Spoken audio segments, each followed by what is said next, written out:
কপাল সবচেয়ে বেশি খারাপ হয় তাদেরই, যারা অন্ধের মতো মানুষকে বিশ্বাস করে ফেলে, যারা ধরে নেয় সবাই অন্তত মানুষ হবে। কিন্তু এই পৃথিবীতে বিশ্বাস করাটাই সবচেয়ে বড় ভুল। কারণ যাদের কাছে নিজের সবটা উজাড় করে দেওয়া হয়, তারা একদিন সবচেয়ে গভীর ক্ষতটা দেয়। বিশ্বাস ভাঙে না শুধু, ভেঙে যায় আত্মসম্মান, ভেঙে যায় নিজের উপর বিশ্বাস। তারপর মানুষ চুপ হয়ে যায়। কারো ওপর রাগ নয়, নিজের ওপরই সবচেয়ে বেশি। আজকাল তাই কথা কম, হাসি কম, ভরসা আরো কম।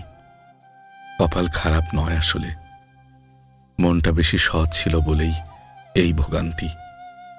কারণ এই দুনিয়ায় ভালো মানুষ হওয়া মানেই একদিন ভীষণ একা হয়ে যাওয়া।